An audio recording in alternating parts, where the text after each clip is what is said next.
So, hello everyone, and welcome to my review slash how to play of card game Sakura. This is an English version of previously released Japanese version. It's a two-player fighting games which takes around 30 minutes. It's two-player only game, and it's for ages 14 and up. Comes in this little small nice package. It comes with 80 cards in it. It's standard size, so it can be easily sleeved to be protected. There are 7 goddesses. One is here, second, third, fourth, fifth, sixth, and seventh. In the rulebook, it comes with this nicely illustrated rulebook, which is half a comic, and another half is instruction for the game. So in the game there is a recommendation for the first play where I recommended 2 goddesses and their cards, because it's this game you're creating your own deck. You choose the cards with which you will be playing, so I will get to this later. So those goddesses are going aside. Aggressive deck combination of goddess Himika and Urina, which would be play 1. This is more aggressive deck. And then we've got the goddess Tokoyo and Saine. Each goddess has 7 normal cards, as written here on the back, and you will know it thanks to the illustration of the goddess itself. And here is the name of the goddess, so your cards wouldn't get mixed. And there are special cards as well, which is 4 of them. So you have 2 goddesses with 22 cards together, and you will choose for your deck 7 normal cards and 3 special cards and 1 bigger card. We will get to this. So the other cards are going to be put aside. As said, please look at the rules page number 18. Here's for the first game, which goddesses you should choose and what cards, because the rules for them are pretty simple and you can build from it further. So basic setup is you put those Sakura petals, which are from wood and pretty nice. They look nice at the board. To the distance, here's written on the playing board, which is from 2 parts, and you just put it together simply like puzzle. And here starting 10 and max 10. So you will build the distance between two fighters. Then each player would build his aura. Here's written that starting aura for every player here and here is 3 and max is 5. So we will set the 3 petals for each player to 3. There is no flare at the beginning, and there is no shadow at the beginning. This is shadow area where the petals sometimes go. So for the flow of the round, here's nice description, and this board is really helpful because here's the flow of the round. Here's the arrow showing where are you moving your petals. I will show it later. Each player starts with 8 life, so 8 petals. The game ends when one of the player has 0 petals, so 0 life.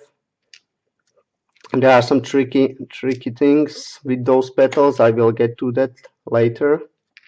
So this is basic setup, 8, 7, 8. So this is the basic game setup. Then you take the normal cards, 7. As you see, they are mix of 2 goddesses. They are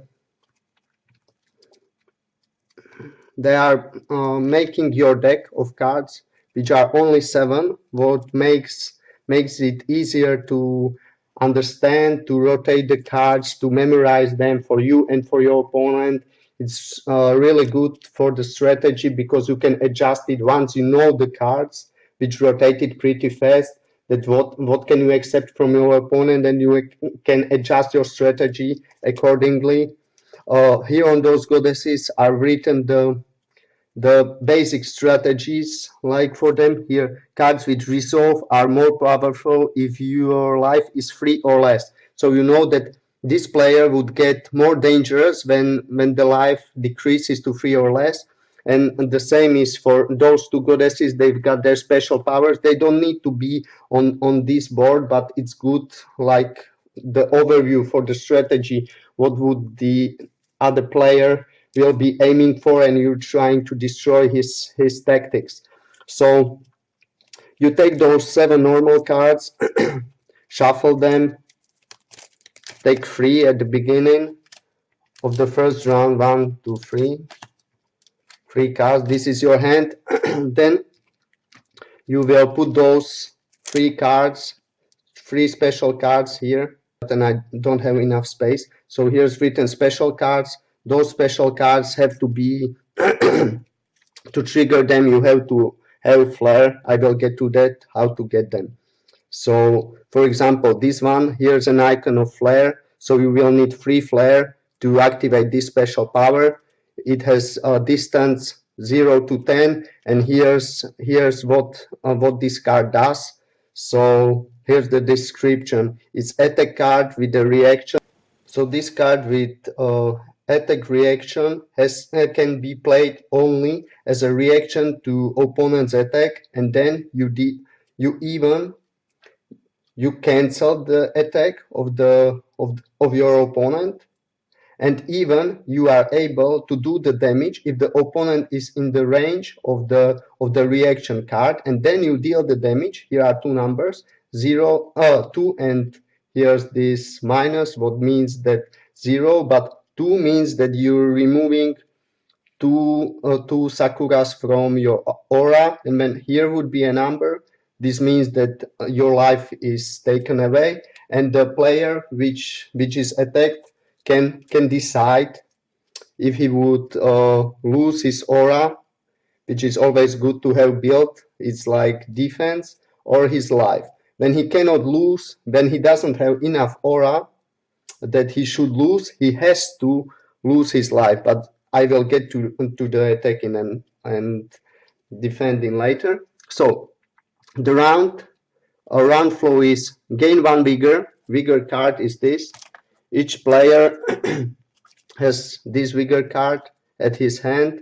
First player starts with 0 vigor, 0, and every round he gains 1, he gains 2. This vigor can be spent. I will get to this later for what. So first player starts with 0 vigor, but the second player starts with one vigor to compensate the disadvantage of going after the first player. So we start at the distance of 10. The first player, for the first round, we skip the first beginning phase. So no vigor is gained. So first player starts with 0 vigor. Then -1 to enhancement. I will not speak about the enhancement in this review and how to play, because enhancements card with this symbol E and H are not in this starting deck, but I will not go to detail. It's written in the rule book, and those cards are not part of the starting recommended deck. Okay, so then we've got attack cards and the true turret cards, which can be, here's written, you can only play a single turret action during your main phase. So we're getting to main phase because we're skipping this enhancement. Reshuffle your deck. Reshuffling your deck always gives you 1 damage, what makes the game even faster, because not only your opponent is damaging you, but always that you have to reshuffle your cards which you need on your hand because you draw them each turn. You lose 1 life. There's additional time tension. So you can take 1 damage or draw 2 cards. If you can't, take 1 damage to aura or your life for each card that you cannot draw. This card, so you either play as many normal cards as you want, be it normal actions like attack or action, or you play 1 tarot card. That's a normal main phase. Play normal actions as written here, any number in any order. So one player would play as many of them as he wants, or play a tarot action only once. So either this really strong card or as many of those, let's say, mediocre normal cards. There is another option with those cards and vigor as well. I will discard this card. What is a payment for those actions? You can move backward, what means that you increase the distance, and here's an arrow shown that you can move one Sakura petal to the distance. So you're moving backwards, making distance between you and the other player, what makes the distance 6, because you're not counting only your half of the distance, but even the opponent's distance. So you count 2, 4, 6. You've got 6 distance, so you can play this card now, but you have to pay either this 1 card to discard it, or to move the vigor 1 lower. So this because I have 0 vigor right now, I can only discard one of my cards. So you can move either backwards for 1 card or 1 vigor, or you can move forward, as said. So you're building your defense, you're making shorter distance between 2 of your fighters. Distance is now 5, and you're increasing your future defense, because aura can be used as a defense or even as a pool for the future flare, but we will get to this. If I wanted to do any of those actions, moving forward, so moving 1 petal from the distance to the aura, or moving backward, moving 1 aura to the distance, what's risky because I'm shrinking my defense, but then I can play some of the cards to get into range, or I can move from the aura to the flare. And this flare is used for activation of those special cards and for enhancement, which, as said, I will not describe in this how to play. So if I've got enough flare to pay for special cards like here, 2, I can activate it. But once it's activated, it cannot be activated once again. There are some special rules for that some of them can be activated later, but I will not. It's written in the rules, so, and I believe it's clear, so I will stick to the basics. So we can either pay 1 card or shrink the vigor to move backward, forward, move the aura to the flare. Here it's nicely written with the arrows, what's really amazing. And here's another one. You can move the petal from the shadow to your aura. How would get the petals to the shadow? It's really nicely shown here with red iconography, because when you get damage, because red arrow shows damage to your aura, so you blocked, then the amount of damage caused to your defense goes to the shadow. So this is how you can fill the shadow pool. When you're paying for special cards, Sakura petals are moving from the flare to the shadow, as nicely shown here. So when I paid for this special card with two Sakura petals, they are moved to the shadow, and I activate this card. Yeah.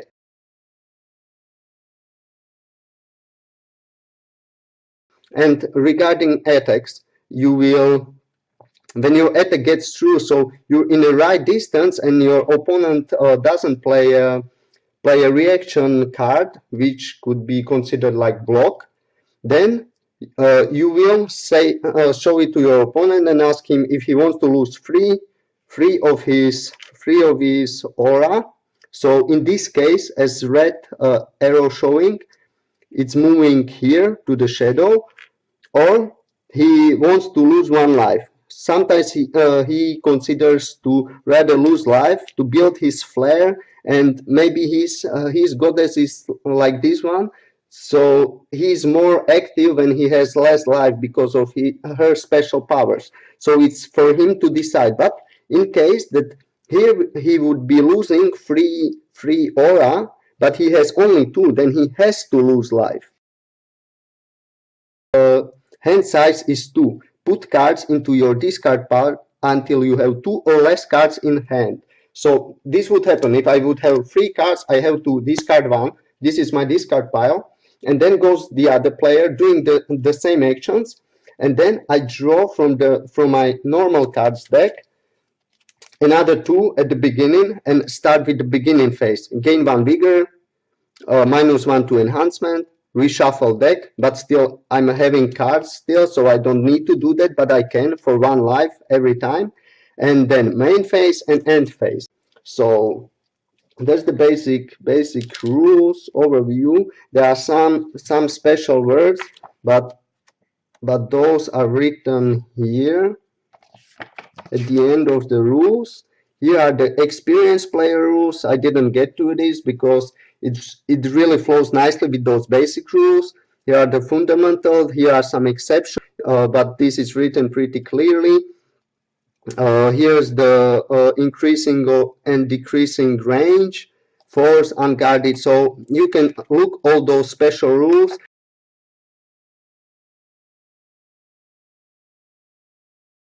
So to my review, the art is beautiful, cards are really nice, and the finish is almost like Fantasy Flight. It's really nice, but the board itself, it has really great iconography. It helps the game, but the problem I have with it, it's really cheap cardboard, and I feel that the upper layer, so it get destroyed. And goddesses do not need to be here from my point of view, because you don't have to look at them, but they are good for the drafting. Yeah, when you've got 7 goddesses and you take one, your opponent takes 2, and you take one, and then you look at your opponents to better understand what's his strategy. So this is like overview of your recommended strategy of play for each goddess, here written on these cards, and